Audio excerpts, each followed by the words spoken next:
Marcus never thought of himself as someone important. He was not the kind of boy who stood out in a crowd or made people turn their heads when he walked into a room. He was ordinary in the eyes of others, but what made him different was something he never questioned for a long time: he was always available. If someone needed him, he came. If someone called, he answered. If someone asked for help, he dropped everything without thinking twice. At first, it felt like a good thing. It made him feel useful, like his existence had meaning because people relied on him.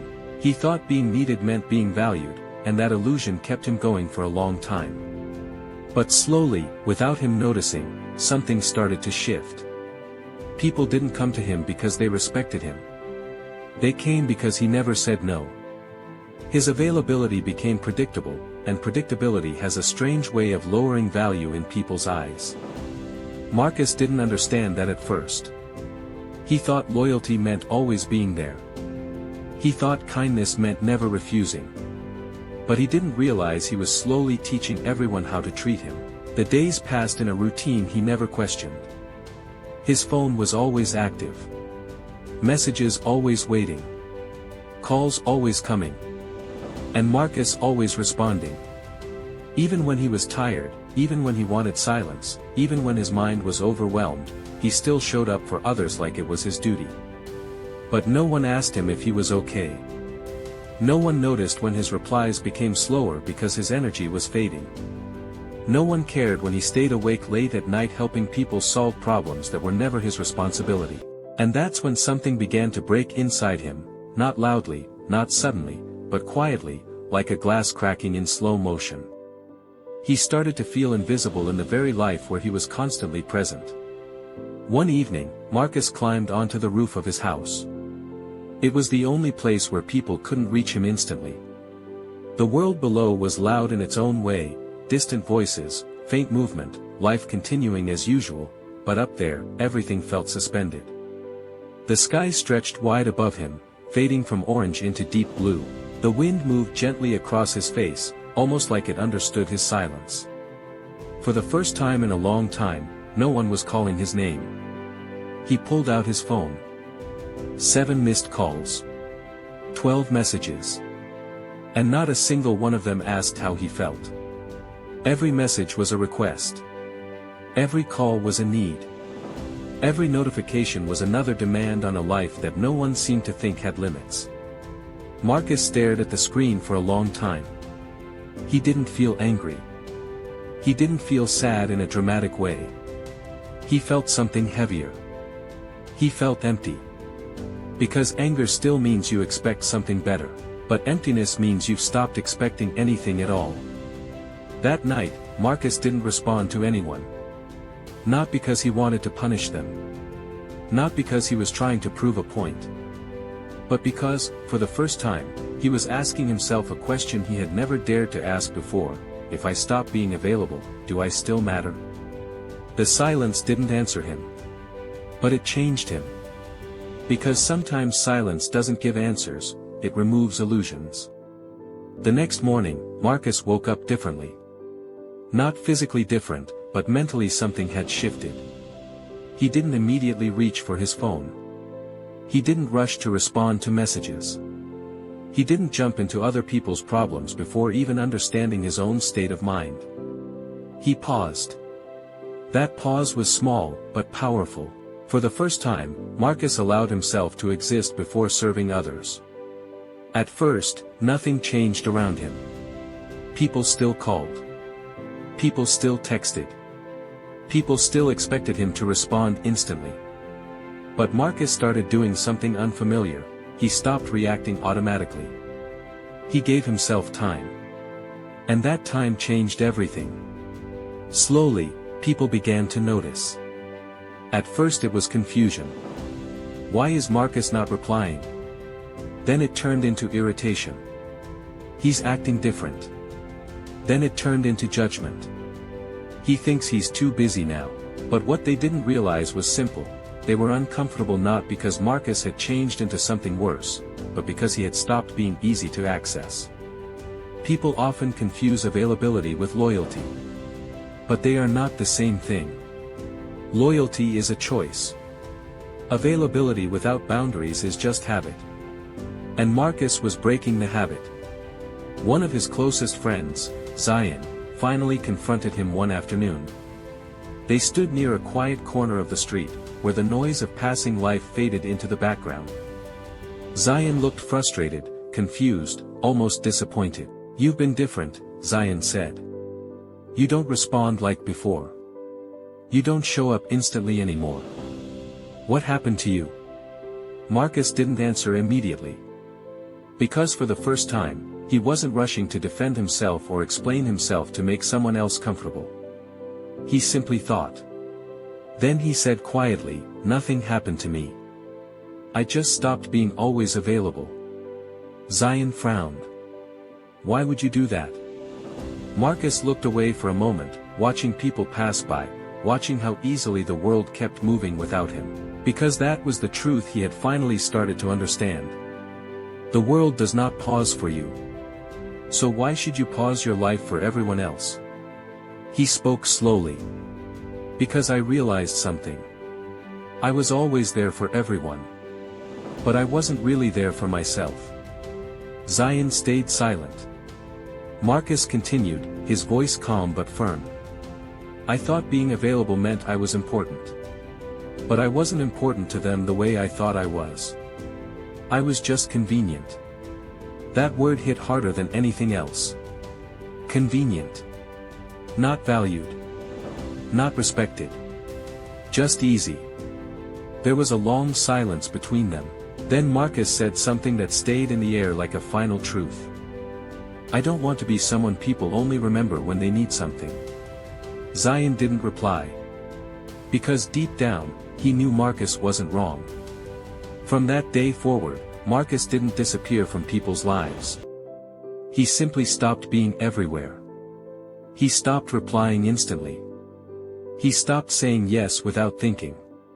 He stopped sacrificing his peace just to maintain his image in other people's minds. And something unexpected happened. People started noticing him more. Not because he was doing more, but because he was doing less. And that was the beginning of his transformation. Not into someone distant, but into someone rare. After Marcus started changing the way he responded to people, life around him didn't instantly become peaceful. In fact, at first, it became more complicated. The same world that once felt comfortable began to feel slightly tense, as if his absence inside conversations had created a space people didn't know how to fill anymore. He was still physically present in the same places, still walking the same streets, still seeing the same faces, but emotionally, he was no longer fully reachable. And that small shift created a big reaction. People who were used to Marcus as someone always available began to feel a strange discomfort. It wasn't that he had disappeared. It was that he no longer arrived instantly. Messages that once got immediate replies now stayed unanswered for hours. Calls that once connected within seconds now rang into silence. At first, people assumed he was busy. But as time passed, they realized it wasn't busyness, it was choice. Marcus had started choosing when to respond, and that alone changed how people saw him. Some called it attitude. Some called it pride. Some called it distance. But Marcus didn't see it as any of those things. To him, it was correction. He was correcting a life where he had been too accessible, too predictable, too easy to pull into everyone else's problems while his own life remained untouched and ignored. And strangely, the more he stepped back, the more people began to move toward him again. It started subtly. People who hadn't valued his time before began checking in differently. Instead of demanding his attention, they started requesting it. Instead of assuming he would show up, they began asking if he could. Instead of saying, "You have to," they started saying, "If you can." And Marcus noticed every detail of that shift. There was something almost ironic about it. The moment he stopped chasing connection, connection started adjusting itself around him. But Marcus wasn't fooled by it anymore. He had learned the difference between being needed and being respected. He had seen how quickly people adapt when access is restricted. And he had also seen how easily they forget boundaries when those boundaries disappear again. So he didn't return to his old version. He stayed still, not emotionally cold, not disconnected, but grounded in himself in a way he had never been before. One evening, Zion showed up again. This time he didn't come with frustration. He came with curiosity mixed with concern. He found Marcus sitting alone near a quiet corner where the streetlights flickered softly against the night. Marcus wasn't doing anything special, just sitting, observing, existing without urgency. That alone felt different to Zion. "You've really changed," Zion said as he sat beside him. Marcus didn't look surprised. He had heard that sentence too many times already. Instead, he stayed calm and looked forward, as if he was listening to something beyond the conversation. "I didn't change," Marcus said after a moment. "I just stopped abandoning myself." Zion glanced at him. "But people think you're becoming distant." Marcus gave a faint, almost unreadable smile. "People only call you distant when you stop being available on their terms." That sentence stayed in the air for a moment longer than expected. Zion tried again, softer this time. "But don't you feel like you're losing people?" Marcus finally turned slightly toward him. His expression wasn't angry or defensive, it was understanding. Because he had once thought the same way too. He had once believed that losing access to people meant losing people themselves. But life had shown him something different. "No," Marcus said quietly. "I'm not losing people. I'm losing illusions." Zion didn't speak. Marcus continued, his voice steady but deeper now, like he was speaking from somewhere he had already survived emotionally. "If someone only values you when you're always available, then they were never really valuing you. They were just using your consistency as comfort. And comfort is not the same as respect." The words were simple, but they carried weight. As days passed, Marcus began noticing another change, not just in others, but in himself. For the first time in a long time, his mind wasn't constantly occupied by other people's emergencies. The pressure of always being needed had slowly lifted. He started waking up without immediately reaching for his phone. He started eating without interruption. He started thinking without urgency. And in that space, something new began to grow, clarity. He started realizing how much of his time had been given away without intention. Not because he wanted to, but because he never paused long enough to ask himself if he should. He had been living reactively, always responding, always adjusting, always fitting into other people's needs without ever building boundaries around his own life. And now, for the first time, he was building those boundaries, not to shut people out, but to finally include himself in his own life. But not everyone understood this version of Marcus. Some people grew distant from him.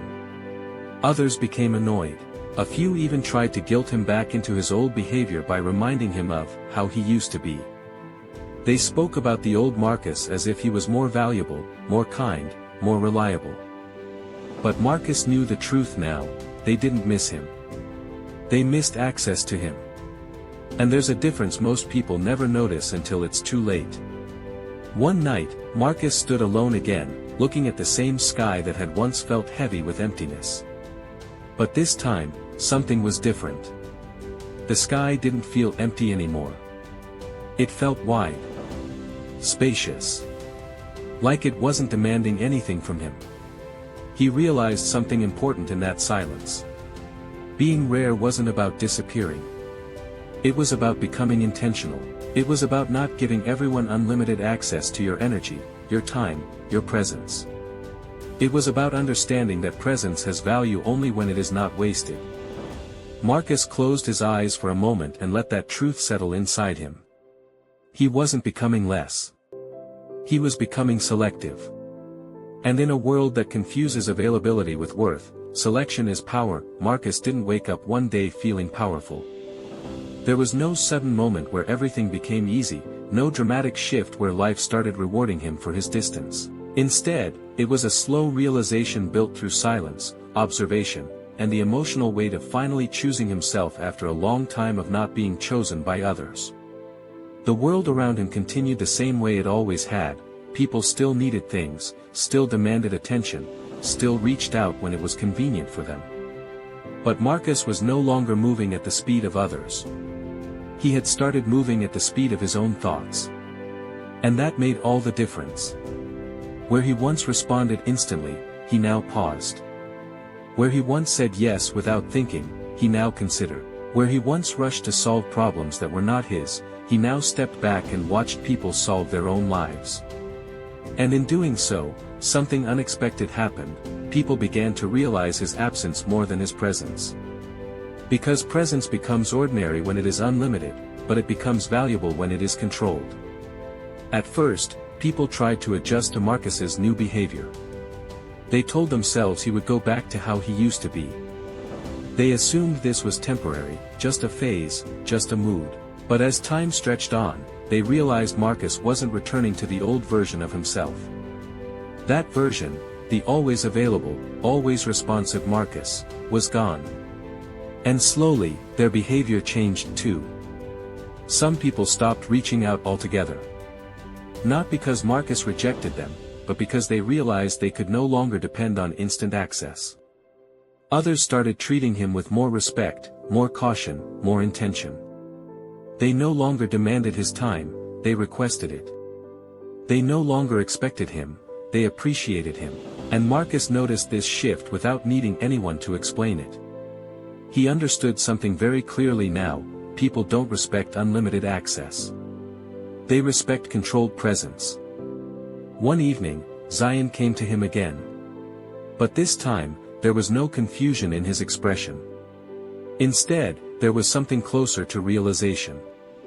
"You were right," Zion said quietly. Marcus didn't respond immediately.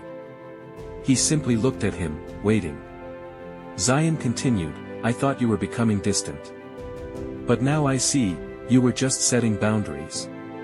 Marcus nodded slightly, not proudly, not arrogantly, just calmly. Because he had never done this to prove a point. He had done it to survive himself. "I wasn't trying to leave people," Marcus said. "I was trying to stop leaving myself." That sentence carried more weight than anything he had said before.